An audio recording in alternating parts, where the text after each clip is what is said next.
Welcome to Mississippi State Live here on the Voice of College Football. Andrew Miller joined by Christian Ballard here on a Monday evening. I'm going to try to make sure we can get through this show quick enough because we know Mississippi State basketball has a huge game taking place just 1 hour from now. They'll be taking on Iowa State up in South Dakota for a neutral site game. Big test for Chris Jans and the Bulldogs early in the season. That's going to be a big measuring stick game for MSU as they try to figure things out with a new look team going up against a number 16 team in the country. Iowa State, very talented, but this is a football show, so we're going to spend our time talking about football, but it's also, if I get a chance to talk about weather, I'm going to talk about a little bit of weather. Christian, has the cold reached you down in Florida? Oh, definitely. I mean, we're hitting the low 50s, upper 40s this evening, so it's kind of reached Florida, but obviously we get what we call a cold front, and then it's gone until a month later, maybe. So we'll see. Yeah, it's kind of the same way here on the Mississippi coast, except, we get it a little bit more because we're not as far Hmm. south, but yeah, overnight lows for us going to dip down probably right around freezing, if not right below freezing. So going to be a Well, pretty, and the highs today were in the 50s. So yeah, it was a chilly day, a windy day, and it's going to get really cold tonight, which I love. I love the cold weather. I'm jealous of all the folks who were getting their snow, like parts of Alabama and northern Alabama, and like Tennessee and the Nashville area. A lot of snowfall. yeah. I'm very jealous of those people right now because I will say we did get like an incredible 7 inches of snow back in January down here on the coast, which was tied the record for here. So that was something that had happened literally once ever before, and I got to experience that. But otherwise, we mostly it's rare we get days like we got today where temperatures not getting out of the 50s and overnight lows below freezing. Like that typically only happens a couple times a year. So glad to be getting one a little bit earlier. Hopefully we get an active winter with a lot of fun cold snaps because even though a lot of Southerners hate it, I prefer it. So let's Yeah. talk a little bit about Mississippi State. And obviously the coming off the loss against Georgia, 41-21. I did the reaction pod, which we didn't have a lot of viewers in on that stream. I know I did it at a weird time. 5 o'clock was not a great time to be doing that show, but that's when I had to go. Or I guess I didn't have to go. That's when my schedule freed up for me to go. But look, hit on the big things there that ultimately, at the end of the day, you lost to a better team. That's the big picture. Offensively, offensive line was just completely outmatched. Blake Shapen was not sharp. I know there's a lot of conversation about the fourth down. I went in deep on that. Why? I think Jeff Levy made the correct call. I think going for that fourth down was the right move. I understand the mentality of it all from, it could have been potentially a one-score game at halftime, right? If the two big, what people are considering coaching blunders, choosing to go for that fourth down, and then on the ensuing defensive possession, you have a situation there where you're going to get off the field and you have an offsides penalty after a timeout that allows Georgia to convert. It was I guess a 10-point swing in that moment, and instead of being down 17-10, you're down 24-7 at the half.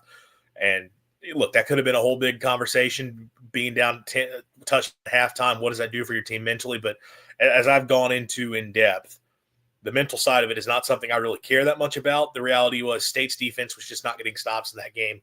And I felt like, and I think Jeff Levy felt like they had to get in the end zone if they were going to have a chance to be able to win, which is why they go for that fourth down, and the play was there. And you ultimately just didn't execute.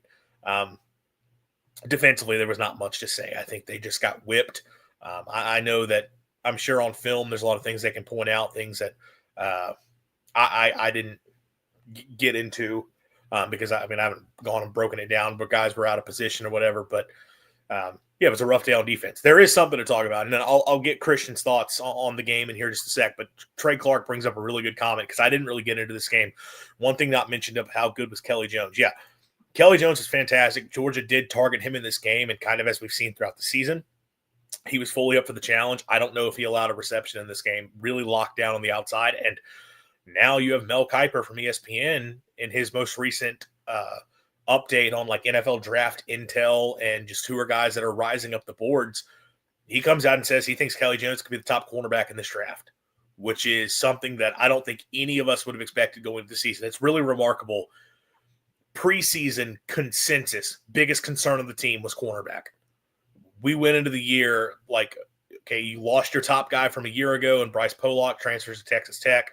You did not go out and add an impact transfer.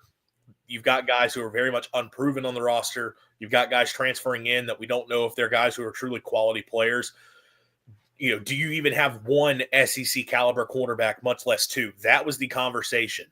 And then you have this guy in Kelly Jones that everybody kind of knew was a potential X factor because at 6'4", 195, running a 4.4 40, you've got a guy who is capable of, if he put it all together with that size and that athleticism, of being a shutdown player. But just so many guys, he had never done it before.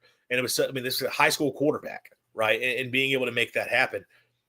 And in one off season, he's gone from being a guy that was just very iffy out there to sometimes just not great to being shut down and locking down an entire side of the field.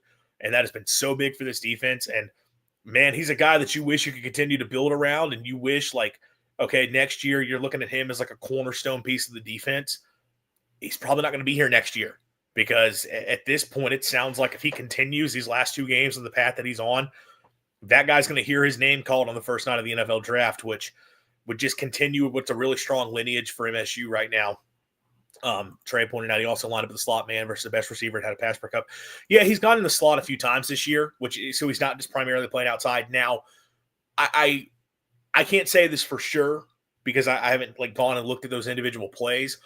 You do see teams will sometimes put their running back all the way on the outside, basically to create a situation where you're having to pull a linebacker all the way out there and get their best receiver aligned in the slot. So if that's the case, he may still be playing, basically the same coverage he would be otherwise. But sure, it's still different playing in the slot than it is playing outside. You have more, the space you have to deal with. Yeah, man, he's been a really outstanding player for State this year. And I didn't talk about that enough in the postgame, how good he's been. And it's impressive that we're talking about a guy who may end up being a first-round pick off this MSU defense. I know that was a lot of talking for me to hear start the show as we're 7.5 minutes in. And but Christian, any thoughts for you coming out of the weekend? Yeah, another great weekend of college football overall. But, going back, watching some highlights and looking at Mississippi State against Georgia, I thought they had a good game. Obviously, not on defense, giving up 41 points, but Georgia, who we know is a defensive juggernaut with Kirby Smart at head coach and everything, I felt like the offense had an okay day. Obviously, some things went in favor of Georgia, and there were a lot of things that didn't so much go in favor of the Bulldogs. Obviously, Kamario Taylor had to come in and relieve, Blake Shapen. But, he was our lead rusher. 53 yards, 3 rushing touchdowns, 12 carries. Very mobile guy, as we've talked about. So I don't know. I think it's just one of those games, and I say it all the time, I know, but it's still one of those games where the score does not indicate the effort that was put forth by Mississippi State. It looks, basically, I'm saying it looks worse on paper, losing by 20 points. There were some moments throughout the game outside of the scoreboard where it looked like Mississippi State knew what they were doing, knew what they had to get done on the field, and made plays when they needed to. But at the same time, the majority of it is they didn't make plays when they needed to, especially on defense. Georgia and Gunnar Stockton came in and absolutely owned Davis Wade Stadium this weekend. And I credit them, not here to, necessarily put down State, but, it's one of those where it's like Georgia just had the better game plan. They were the better team. We knew they were going to win the game. I think we could have easily predicted that. But you kind of hope that the scoreboard was a little bit closer in State's favor at the end of the day, with this being a home game. And ultimately, it wasn't. I'm going to push back on something you said, because you said you felt like the score, the game was probably, the score didn't maybe reflect the game in a positive way for State. I kind of think the opposite. I think that game really could have been a lot worse. Just personally. the way you're right. Look, State came out and played well early, and offensively, yeah, there were a few things here and there, but they really just couldn't get much going. And I don't want to take away because we're about to talk about this guy here and why it might be the right move, but you get a couple touchdown drives there late in the game with Georgia's backups in, and like how much of a difference does that really make? I mean, now to be fair, I do think offensively it's hard to. It's weird because you have an offensive head coach and the expectation is points offensively, and when that doesn't happen, it's going to be that's a problem. I think some of this is just ultimately talent wise. Georgia was just able to handle you a lot better, and I think compared to last year, this is the point we've made a few times that for as much as I think a lot of people hung their hats on the fact that State went to Athens last season and put 31 points on the board against Georgia, and some of that is fair, but what I've also talked about is that was a game Georgia was up like 34-10, and then State gets 3 touchdowns there, like basically in the back half of the second. Like from the final 20 minutes of the game, State puts 3 touchdowns on the board when Georgia was fully in control. And I also think Georgia just kind of knew they could get through the rest of that game, no big deal. And that was something with Mississippi State a few times last year where some of those games probably – were closer on the scoreboard than they actually should have been because teams knew they didn't have to take Mississippi State seriously.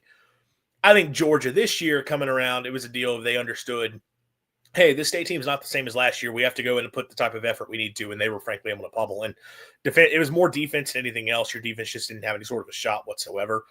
But offensively, just they're so limited. And because of where they're at the offensive line, because of some of Blake Shapen's struggles and then the injury stuff, and Trey asking James went out at left tackle, did he come back in? Who replaced him? I honestly don't know who stepped in. Oh, wait, Luke Work. Yeah. Luke Work is who came in there. I don't know if he ended up coming back in. Levy was asked about him today and said it was one of those deals. It was him and Isaac Smith. And they said, we're going to let the Levy used his line. We're going to let the Wednesday injury report talk for us. Didn't say anything about Albert Reese. I know there were some murmurs that possibly you could see him again. It feels like there's some people have said you might be done with him and not going to see him again this season. Others have said there could be a chance he returns. And obviously this question with Blake, right? And what's his availability going to be? And that's going to lead into the next big discussion we get into. But just overall, you lost to a much better team. It probably could. I think it would have been worse if Georgia wanted to continue keeping their foot on the gas. But I think more than anything, you just got outmatched. The one big takeaway coming out of this game is with Kamario Taylor and the performance that he was able to have and leading some touchdown drives. Obviously, all 3 touchdowns State had were scored by Kamario Taylor. And you saw some moments of the offense looking like it could function a little bit better with him on the field. We saw the same thing 2 weeks ago. I guess it's more like a weekend ago when they were at Arkansas and Kamario has to come in the game and 3 drives leads a pair of touchdown drives with big plays and does some things on the field just from a playmaking standpoint that you're not able to get with Blake Shapen. So, Shapen goes down in this game, took a hard hit, the type of hit where he's clearly, is he going to be 100% the rest of the year? You don't know. I mean, I'm not sitting here suggesting he's out for the year. I don't know. But it was a hit that, Levy talked about. He wanted to come back in the game. He could not go back in the game. And today at the press conference, Levy was asked about it. And no, he did not practice today, Shapen that is. And they're going to have to sort of evaluate things throughout the week. It didn't – the way Levy talked about it when he was asked, would Shapen be the starter? And he did say if he is fully healthy, he will start. But he also kind of maybe reading between the lines here didn't make it sound like he's all that confident in his health the rest of the way. And, he was asked about Kamario Taylor and, took away, the good things that he did last week. Also looked at hey, here's where, he's got to hit the layups and there's some plays he wants back for sure. But also expressed his confidence in Kamario Taylor. We can get into if there is a decision to be made, what the right decision is, but it kind of sounds like, Christian, they're starting to prepare for the chance that Kamario Taylor might be making his first start for Mississippi State up in Columbia this weekend. Yeah, I mean, And again, you never know until you actually see a guy start if it's truly the right decision. I mean, Blake Shapen this year has had good moments. He's also had some down moments. Um, and I'm sure the guys on offense are bought into Shapen. I also am not going to hold my breath on that. I don't know 100%, but I think it's not the worst idea in the world to roll the dice with the um, true freshman redshirt, True Kamario freshman. Taylor. Anyway, yeah, um, he's got good numbers so far. He's got a QBR of 93. He's got 3 touchdowns. Has not thrown a pick. He's 174 through the air. So I, I just it's I get it, but at the same time, you got another tough challenge here. You're trying to pull an upset. You're trying to win your sixth game to get into a bowl, but you're going on the road to play a ranked team in Missouri. I mean, let me ask you, because I just scratched my head at it because is this that type of game where you really want to put the pressure on him? Well, they may not have a choice, right? That's where this starts. I guess technically you have a choice. Luke Kromenhoek is on the roster, but it's very clear now that Luke Kromenhoek, he came to Mississippi State because you needed numbers, and it was a talented option in the room. Kamario Taylor is obviously the guy who was replaced him. So there's really not a question. If Blake Shapen can't go, it's going to be Kamario Taylor. Um, is it an ideal situation going on the road against a team in Missouri that we'll talk about here later in the show has a very good pass rush, and you know your weakness being along the offensive line? No, that's not a great spot to be in. That's not an easy place to play, and that's again a defense that can give you a lot of problems. But at the same time, you know, last year you had Michael Van Buren, his first start going on the road at Texas, right? So sometimes you've got guys you don't have a choice. They got to be in that type of situation. And look, Levy has already said there's not going to be a decision to be made. Um, but if Shapen can go, Shapen's going to play. You know, that's a little bit of a different discussion that we'll get to here in a couple moments. But is it ideal? No, but you really don't necessarily have a choice. And it sounds like they are preparing heavily, as I said a few minutes ago, for the possibility that Kamario Taylor is going to have to be the quarterback this weekend. And something Levy got asked a question about leadership, and because he was asked about guys like Brennan Thompson and Anthony Evans and guys who are leaders of the team, and they've had to step up with when Blake went down to help lift Kamario up a little bit.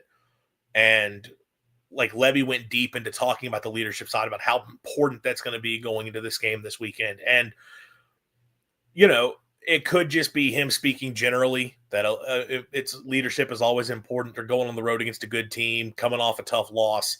Yeah, leadership is obviously important. But within the context of the question, it sure made it sound like, hey, we're not going to have the guy who is the leader of the offense and Blake Shapen out there, or we're not thinking we're going to have him. The other veterans are going to have to step up with Kamario there on the field, which is something, again, we've seen with when Blake has been out, and that would definitely have to continue. I mean, I'd be honest, right now, I think Kamario Taylor is Mississippi State's starting quarterback this Saturday. Not because Levy necessarily wants that to be the case, but because he doesn't necessarily have a choice. We could be wrong. We could come back to this conversation and Shapen plays, and you know we'll see how it goes. We'll probably get a better idea here in a couple of days. But at the same time, I don't know if we will ever fully get a yes or no on Shapen's availability unless it becomes apparent, just no chance he can play. I think he's going to try to keep this as close to the vest as long as he possibly can because your offense is so different with Kamario in versus Kamario out, and whether or not you have Blake on the field. That leads into the conversation of if there is a choice to be had, would the right move be going to Kelly Jones? You still have bowl eligibility on the line. There are things Shapen can do in the passing game where he is going to be further along. You have more of the playbook with Blake Shapen in. But at this point, I mean, what are your thoughts? Do you think it's just time to go ahead and turn the reins over to the freshman and get him those reps and get him that development, whether it cost you a game or not? Or look, do you think it could provide a spark, and that be what lifts you to getting that last win you need to make a bowl? Where do you stand on all of this? Um, Going with which quarterback you said? Well, just what do you think it's time? The argument for playing Shapen is that Uh-huh. right now you still have a chance to go to a bowl game. He is Yeah. still the veteran, and when he has played well, the offense has been fine with him in. And you might trust him more to execute the full playbook to, in a have to have it situation, go out and convert for you. When you have a chance to go to a bowl, and you got these 2 games left. Whereas if you that would be the argument for Shapen. Whereas with Kamario, there's probably more volatility where the highs could be really good, Yeah. but there's also a chance it's a true freshman getting in his first start. Would it go poorly, or first couple starts could that go poorly? But do you say we don't care about that at this point, whether we go to a bowl game or not? We need that valuable experience because it's time to just go ahead and start looking to the future. Yeah, I mean, like I said in the off season, I think I said it on shows with you, and I definitely said it before you and I both started the show together. The goal after a 2-10 season last year for Mississippi State was coming close to a bowl. And I know that there have been some big wins. There's been some great moments. Then you got to SEC play, it kind of went downhill. You got a couple wins. That's fine and dandy. But like I know like there's a lot of state fans out there that really have their hopes up right now that there could be a spark for this offense that could lead them to yet another victory, whether it's the Egg Bowl, um, if it's Missouri this week, whatever, whichever one of those. But if you have to throw in the towel right now and just like give it your best in these games and win or lose, like just kind of turn the page to 26. Honestly, dude, and it kills me to say, I don't blame Jeff Levy and Mississippi State for doing that. I don't. Because it's, I would say, with the way that they've played, like, I feel like there's been a lot of great moments. I feel like they have exceeded some expectations, depending on who's put them on. Like, maybe media expectations, fan expectations. I mean, there's definitely like I feel like Jeff Levy's won over the crowd in Starkville. I feel like he's been that guy this year. But at the same time, there's still a lot of work to do. And sometimes you just have to, late in the season, realize that, hey, it's just not going to work this year. Let's take a breather, regroup, rethink, take the next off season, and get ready for next year in 2026. Well, and to your point about, a couple things. You talk about, it's just not going to be the year. Look, to be Mhm. fair, again, you still have a chance to be bowl eligible. So I think this wouldn't even be a discussion. If you had 7 losses at this point, or even if you had 6, at that point, you're like, okay, officially, you're not making it happen. Turn the reins over to Kamario, start building for the future. Like that's where it is tough. Is that, do you think having Blake in is just going to be the better thing for you for maximizing your opportunity to get a win when you still have a chance to go to a bowl, which would be massive for this team? It's another 15 practices. You want to talk about development for Kamario Taylor? Hey, another 15 practices is a lot of development. There's another point to be made that even if you put him in, you're not necessarily just immediately going to next year, because you could look at it and say this guy can provide a spark and maybe help us do some things better and help the offense flow better and make the plays that win us a game. So there's that side of Yeah. it. But you talked about buy-in with Levy. In a way, playing the best thing Jeff Levy could do in these last 2 games beyond winning one of them to get to a bowl literally would be Kamario Taylor as our quarterback for the last 2 games.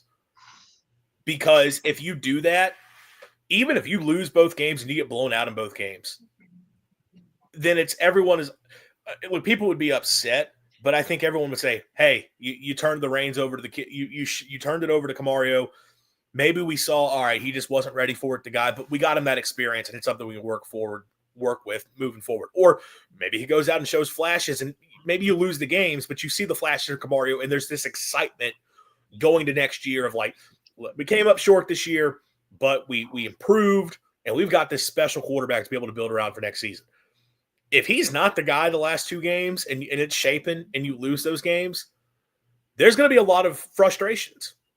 Levy's not going to be fired, and I don't think you would go into next year with, it would be you definitely got to take another step forward. You got to get to a bowl, got to win more, but it wouldn't be, a top 5 hot seat in the country. But there would still be a lot of people frustrated with how you would close the year, because it's like, why did you not turn the reins over to this guy? We didn't even get to a bowl. You could have gotten him experience. You could have seen if getting him out there would be able to propel you to something. Playing Kamario is like the best thing I think Levy could do for his own, like in terms of buy-in from the fan base. Now, how much does that really matter? Who knows? And if he thinks the best thing for this team's chances to win is Blake, then I guess that's going to be what it is. And again, we don't know if Shapen's going to be able to play this weekend or not. But and if he's able to, Levy has made it clear that's who's going to play. But I think you're turning to the point where it might be the best thing for him to go to Kamario. And we talk about the impact on the field because that's the other side of it. I put out the tweet that it comes down to a debate of like having Kamario on the field. What you know is that you're going to be able to run the football more. He's got some playmaking ability. He's got escapability that when he's under pressure, he can evade sacks in a way that Blake Shapen cannot. He can take a play that's in danger and turn it into an explosive play in a way that Blake Shapen cannot. Now, what you lose is access again to a full array of the playbook and having maybe more calls for more situations, but also just from a down-to-down execution of the offense. Like Shapen can do things in the quick passing game, in the intermediate passing game, when it comes to throwing crossing routes, throwing quick game, that right now Kamario has not shown the ability to be able to do with any sort of consistency because the accuracy is just not there. The timing's not fully there, which there was been a point raised, and I think Robbie Falk asked Levy about this today in the press conference. That's something that could just come with more reps, and it probably could. That part of the game that is lacking for him, just getting him on the field and getting him more settled in and not just throwing him to the fire, he could improve upon that, and then we're not even talking about losing that side of it. But I guess the assumption is like that part of the passing game, you're not going to be as effective throwing the football down to down as maybe you would be with Shapen in. So like it's weighing what you add in the run game and the playmaking ability versus what you lose in the pass game. But what I said is like, if it comes out, if you think you will be better down to down by being able to run the football more effectively with Kamario in, and also just enough of those plays where he just makes something happen, then you got to play him. The deep passing game is basically the same between the two of them. Like they both can throw a pretty deep ball. They both got plenty of arm strength. They both can also misfire. But I think Kamario, when it comes to the wide open deep throws, has been more on the money than Shapen has to this point. Maybe he just hasn't had enough of those opportunities to know for sure.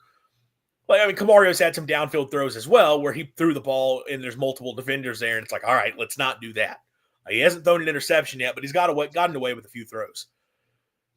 So there is some of that volatility there for sure. But I don't know. I think I'm kind of leaning towards, I think it would make your offense better at this point. I think what it does for you in the run game and just how much better State's able to run the football when he's on the field. Something I talked about a lot going into this season because there was so much conversation of State, like the offensive line they recruited are better run blockers than they are pass blockers. They recruited these receivers who are, shifty and explosive receivers where they're good in space, they're good downfield.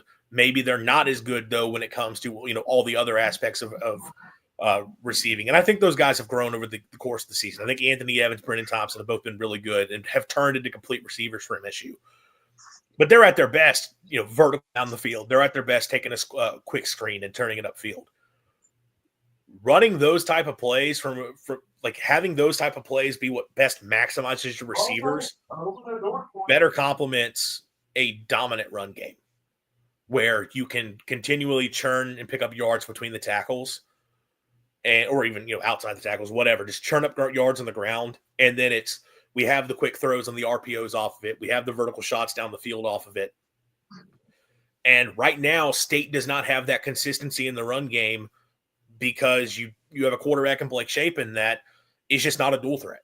Now, I don't think it's an issue when they call quarterback runs with Shapen, and I don't think Shapen is immobile. I think he can do some of that stuff, but clearly you're much more effective with it with Kamario in the game. And, I mentioned Robbie Falk a second ago. Like, a point he made on Thunder and Lightning today that I thought was very interesting was he talked about how you saw some of those quick perimeter throws on the quick screens that State has tried to do some this year that frequently have not worked. We're more effective with Kamario in the game. And a lot of that is because you have the defenders who have to deal with either, okay, we have to defend the run or we have to defend the pass. So those guys in the slot, those linebackers, they're all so concerned about Kamario Taylor taking off and running that you actually get space to make those throws out wide. This offense, I think, can function better with Kamario in at this point. And even if you have a few plays that go poorly, he does so many things impressively that I think the overall positive it'd be an overall positive for MSU. I think you're at the point where it's time to make the move. I agree. I mean, I think, you kind of shake hands with Blake Shapen. You thank him, because he has had his good moments too. But, this, okay, being an Alabama fan here, like, I remind you guys, it makes me think so much about the only difference was they made the switch obvious, like, right after the national title in 2017. But remember, they replaced Jalen Hurts with Tua. So you had this guy that carried the team on his back, did a lot of great things, but also had his struggle moments at times. And then you switched to Tua, and it amped up in the way that he led the offense. That's kind of how I view it with Kamario Taylor, man. Like, just let him do his thing, give him a chance, let him run loose out there, lead the offense. You thank Shapen for what he's been able to do because he has had some good moments and good plays. But at the same time, if you need a boost and you need to tell this guy to sit on the bench or just, whatever he's got to do, um, transfer wise, I mean, yeah, I agree with you, man. It's time to make a switch for Mississippi State. Not even just the rest of this year, but it's going to lead into 2026 and ultimately what this offense could be. Well, just over the weekend and in a game involving your team, Garrett Nussmeier got benched for LSU and Michael Van Buren Right. steps in. And, like, I understand Garrett Nussmeier's not been great this season, and LSU Mhm. fans have turned on him hard. Garrett Nussmeier, I still think, I think he got put into a really rough situation with LSU and just everything wrong with that offense, with the offensive line, the lack of a run game. Some of those receivers have not emerged as the ways they thought they were. The play calling was not good. Like, Nussmeier, I still think is an incredibly talented player and is someone who, put in the right situation, could be really, really good quarterback. And I think LSU really let him down. Yeah. Nussmeier's a lot better player than Blake Shapen. And I think Kamario Taylor is a more talented player than Michael Van Buren. Van Buren is a good player. I'm not saying this because he left Mississippi State. He is a talented player who showed some things last year that I thought were very impressive for his long-term development. I think he can be a good player. But Kamario is more talented than Michael Van Buren is. So if we're Mhm. talking about a guy in Garrett Nussmeier being able to be replaced in his final year at LSU for Michael Van Buren, you can replace Blake Shapen for Kamario Taylor. Like, you can do it too. And you bring up the Alabama thing. If you can make a change in the national championship game with a guy who helped get you there, you can make a change when you're trying to just get bowl eligible. And look, this may all be a moot point because it might be Kamario Taylor just has to play because we might find out Blake Shapen's done for the year. We don't know for sure. But at this point, we've seen what this offense is under Blake. We've seen the highs and lows and where it's gotten you. And it feels like just so many things have to go right for you to be successful. Going with the guy who can sort of just make something happen and letting him get that experience and hoping that it pays off, I think is the correct move. If it is Kamario Taylor this weekend, it's going to be a tough defense that he's going up against with Missouri. And it's a game where you might see his legs involved quite a bit because of the pass rush that he's going to be dealing with. Let's talk about this Tigers team here. And we'll start with the Missouri offense. So we'll go to the other side of the ball first. Offensively, Missouri, it is all about right now, the conversation, it's all about the run game and it's all about the quarterback situation. Their run game has been really good this season, over 230 yards per game. And I mean, in SEC play, how has that continued for them? 183 yards per game in the SEC. Like, yeah, they're still doing really well even in that. And it starts with Ahmad Hardy. That's a guy that Mississippi native that Mississippi State was interested in the transfer portal. And he went to Missouri and has been an absolute superstar. Already over 1,000 yards on the season, better than 6 yards per carry, 12 touchdowns. He is one of the top running backs in college football right now.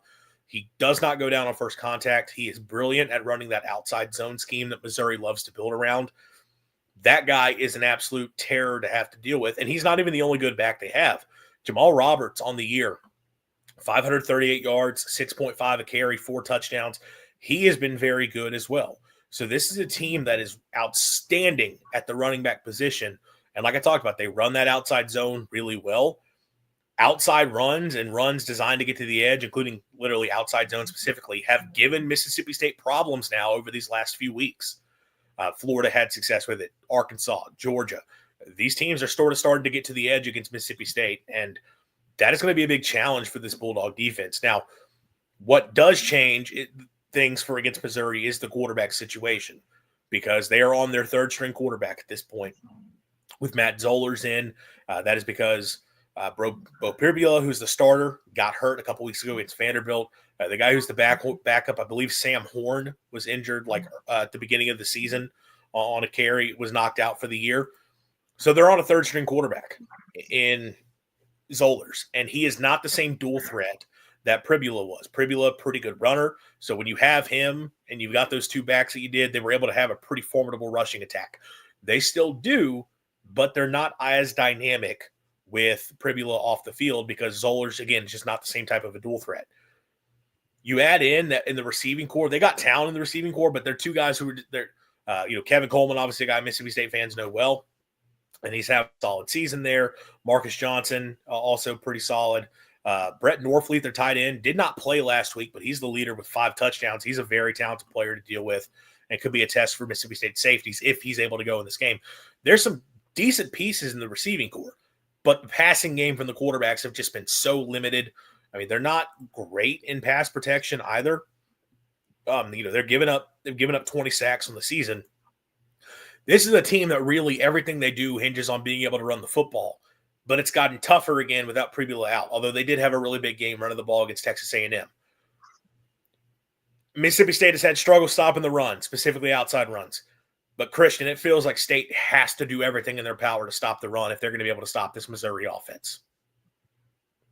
Yeah, I mean, I feel like the Missouri offense is based on Ahmad Hardy. I mean, I think you kind of made a point to it there. And look, Pribula, when he's healthy, he's great. Now he's hurt. Matt Zollers. I'm gonna be honest. I'm not even gonna try to act like I know that name or anything. So I'm gonna stick to what I know. And what I do know is Mizzou is a run-heavy team. They love this running back, Ahmad Hardy. He's over 1,000 yards. He averages about 6, maybe sometimes 7 a carry, and he's got 12 rushing touchdowns on the year off 172 carries. He's very fast.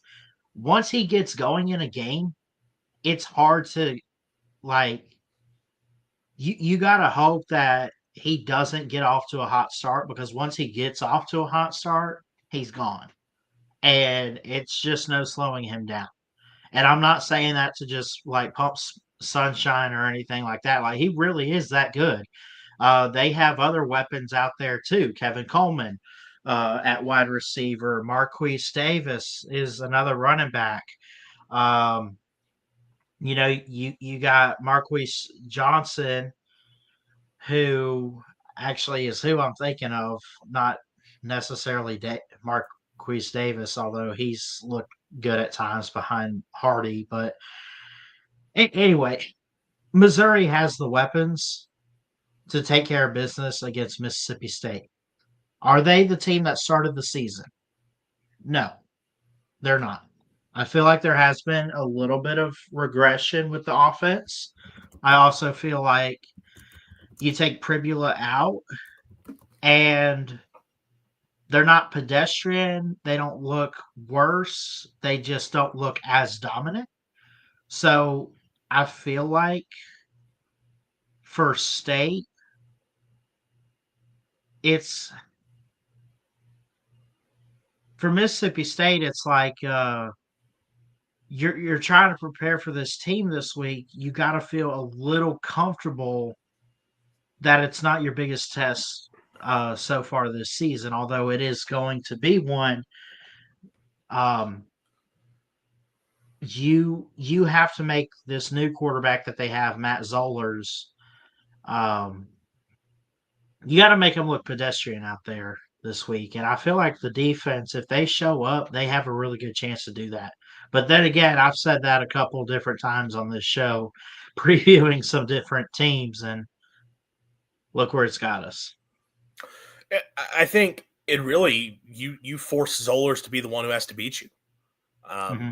He hasn't proven he can do that yet, and I know he's got some talent. He's made a few nice throws here or there, but he has not been the guy that Missouri can just trust to this point. I think his passing chart against Texas A&M in the first half, I don't think he had like one completion that was past the line of scrimmage. And I know that changed over the course of the game, but it still was not a good day through the air for him. What did he end up final in that game? I'm just pulling it up here. He went 7 for 22 for 77 yards. Like that, no touchdowns, no picks. Against Vanderbilt, 14 of 23, 138 and a touchdown. Not terrible, but still not someone Mm-hmm. pushing the ball down the field. A lot of just quick dump offs. And again, they had a full game plan with him at Texas A&M. And like I said, they were able to get pressure, and pressure is part of it. We talked about Kelly Jones at the start of the show and how dominant he has been as a coverage player. You have to trust him to take away with one of the guys on the outside. You are going to need somebody in the slot. Jerron Manning, if Brian Lanier is good to go, him as well. Isaac Smith, if he's able to go. Dealing with Kevin Coleman is going to be a challenge, right? Coleman is a very dangerous player, and Zachariah Branch for Georgia, another dangerous slot receiver, gave you problems last week. But I think if you're State, you have to. But Gunnar Stockton's also a better quarterback than Matt Zollers. You have to trust that you can play coverage on the back end, and I think it's a lot of we are loading the box, we are making sure we are taking away the run game as best as possible and not letting them gash us. And when they're in passing situations, we're sending pressure and telling Zollers, you have to beat us. I think State's pass rush has gotten a little bit better as the season has gone along here. I know it's still not great. I mean, Will Whitson is still tied for the team lead in sacks with 2. And he has not played since the first half of the Arizona State game in week 2. So you don't have any one player that's been great. But Malik Silla has gotten better as the season's gone along from a pressure standpoint. So I think this is a game where you put all of the pressure on Zollers to prove he can beat you with his arm. And if he does, well, I guess more power to him, and then you go from there. But you cannot let him get the run game going if you can help it. And you cannot let him have a clean pocket to sit in. It's got to be a big-time aggression from Mississippi State on defense. On the other side of the ball, and this goes back into if Kamario Taylor's your guy, he's got a pass rush he's going to have to deal with. That is pretty terrifying. Missouri, that is the strength of their team defensively, is their pass rush. 24 sacks on the season, so about 2.7 a game. Damon Wilson with 6.5, Zion Young with 5, Khalil Jacobs at linebacker with 3. This is a team that's able to get after the quarterback and has done so consistently well. Last week was sort of the first time they weren't able to get a lot of pressure, and that was against Texas A&M. They didn't get a ton of pressure against Vanderbilt either. So it's not been great the last couple of weeks, but 5 sacks against Auburn, 4 against Alabama, 5 against South Carolina. All 3 of those teams have had issues in pass protection this year. We know Mississippi State has issues in pass protection, and if you don't have Albert Reese, that only becomes a bigger deal. Blake Shapen, if he's in the game, this is not a matchup that is favorable for him, knowing how he's dealt with pass rush. Now, I don't think having a dual threat quarterback automatically fixes it in terms of being able to handle pass rush. Sometimes those guys still take sacks. As I mentioned, all three of those teams, I mean, I know Ty Simpson isn't a true runner. He can run, though, pretty well. But Jackson Arnold, his legs are the best thing he has going for him. Lenore Sellers, his legs are the best things he has going for him.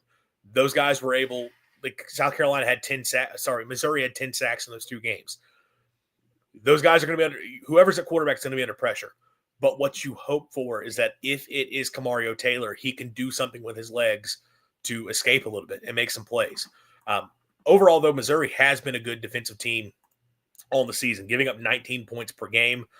In conference play, that number is under 24, so still been pretty good in conference play defensively. You look at yards allowed, only 270 per game. And again, in conference, 340, so quite a bit more. Obviously, 5.5 yards per play in conference play, but it's still good numbers defensively. They have been pretty solid on that side of the ball throughout the year. I will say, run defense for Missouri the last few weeks, they've not been bad, but they have been gettable. 4 straight games of allowing 125 plus yards, and you've seen that yards per carry inch up ever so a little bit more every single week. Alabama was able to get some things on the ground going. Auburn actually ran the football pretty effectively throughout that game. Vanderbilt, it's a lot of one big run skewing things, but still they were able to run it some. Texas A&M had a couple explosives, but A&M was able to find success running the football. I mean, they ran for 243 yards. So when you run for that much, you can't only boil it down to a couple of big runs. So Missouri, now I will say it's kind of like it is a little boom or bust. Like they'll stop you a couple times in a row for minimal gains, and then you can gash them for a big gain. I think that's going to be a big part of it for State in this game is can you find the ways to maximize those opportunities for explosive runs, which has kind of been State's run game this year is not always being consistent, but at times hitting bigger runs. Or it was more the run game last year, but we've seen that in moments this season. Pass game is kind of the same thing. They don't give up a ton of passing down the field. They have been pretty solid with that overall. And they're only giving up 163 yards a game, but 11 touchdowns to 5 picks, 56% completion percentage. Texas A&M was able to throw the football very effectively. Auburn, frankly, Jackson Arnold didn't have his worst day. Ty Simpson had a ton of success throwing against him. Lenore Sellers had a good day throwing the football. Now, I think it's got to be a lot of underneath passing. I don't think you can attack them downfield consistently. You sometimes can, but they've been pretty solid there. But the last few games I've watched, you were able to get them with quick screens. You were able to get them with underneath throws. I think that's going to be something. Giving Kamario Taylor easy completions underneath and letting your receivers work after the catch is going to be the key. I think there's a game plan here I'm just assuming Kamario is going to play. Whether it's Blake or Kamario, it's got to be the same way. Because it could still be Blake Shapen. More than anything, though, you've got to find a way to protect better in this game than you have. Yeah, and this offensive line for Mississippi State has had, again, some good moments, some bad moments. I don't think it's a team that's I don't think it's like the quarterback protection has gotten worse throughout the season or it's gotten better. I feel like it's just up and down, and you hope that the best shows up this weekend against this Missouri defense that's really, really fast, really physical, and dominant up front too at times. And yeah, and like you said, it doesn't matter if it's like we don't know with Shapen, but most likely Kamario Taylor out there. You got to give him time to make throws when he needs to. Let him step up in the pocket and just let him be in command.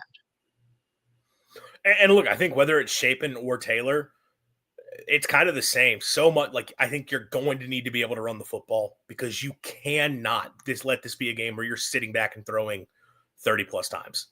Like this has got to be a game where you were able to effectively run the ball because again, if it's Shapen, he's not built to be in a situation where he's having to sit back with so much of that pressure coming against him. And then if it's Kamario Taylor, like he's not ready to be a quarterback who's slinging it around. Like you have to have the run game, let it be a complement of what you're doing. So State's offensive line, they're going to have to pave the way in the run game, and they're going to have to provide a little bit more protection. And if you're Jeff Lebby, you got to be creative in finding ways to protect your quarterbacks with game plan wise. How do we make sure we're getting the ground game going? How do we create plays in the pass game to get the ball out quick? I thought they did some good things last week on that opening drive with the quick passing game. And, they tried to continue it throughout the game and just really weren't able to because of some adjustments from Georgia. Can that be a part of what you do in this game? That's going to really be big. But look, if State goes out and it's another day where they're giving up a ton of pressure and a ton of sack, I don't care who's in at quarterback. It's probably not going to be a great day for the offense. But this is a game where really the lines of scrimmage are going to be huge. If Missouri dominates on both lines of scrimmage in the run game and in pass rush, they're probably going to win big. I know they're like a 6.5 point favorite as it is. But if you're State and you can sort of slow down their run game a little bit, and if you can find a way to protect your quarterbacks, then I think you got a great chance to go on the road and pull an upset. Whether it's Shapen or Kamario, get that 6th win and find yourself going to the Egg Bowl with a chance to make it 7 and get the rivalry back in the right direction. Going to be a big challenge for sure. We'll be back on Thursday to break it down in terms of what we think will actually have to happen. One of our keys to victory for Mississippi State. It's going to be pretty similar to everything we just talked about. We kind of laid a lot of what it's going to need for State to be able to win this game. But hopefully by that point, we have a little bit more figured out in terms of who's actually going to be the quarterback for Mississippi State in this game, and as well as injury updates on a few other players, because obviously the Bulldogs are pretty banged up right now. But a big week for State. It could be the changing of the tides when it comes to quarterback, and it's also a game that is very important for their opportunities of becoming bowl eligible this year. That'll do it for us tonight. Thanks to those of you who tuned in and were a part of the stream. Greatly appreciate each and every single one of you. If you could, leave us a like on the video. Subscribe to the channel if you are not already. Turn that notification bell on so you know when we do go live. I haven't screwed that up in so long. That was rough. And as always, swing your sword and Hail State. College football is even more exciting when you've got some action on the line, and the games are even better when you're cashing in. And the Voice of College Football is the place to be to get the greatest value. Start with my picks. 75% against the money line, 58% against the spread, and I've got a 40-plus year track record. 11-0 in the college football playoff for me last year against the money line, 8-3 against the spread. And I'm just the warm-up act. Steve Merrill of Wager Talk is our ace in the hole, show stopper. 7 years with the Voice of College Football, over 30 years in the industry. Steve gives us analysis on all the big games, but you can't miss Steve's weekly under-the-radar pick. 28-12 against the spread the last 3 years. You also get picks from some of our top analysts here at the Voice of College Football, including Corey Bratta, Matt Zemek, and Steve Dace. Check out those numbers. Become a YouTube or Patreon member for just $99 per month. Go to the main channel on YouTube, click join, and then select a betting tier. Do the same thing on Patreon. Make 2025 a winner now.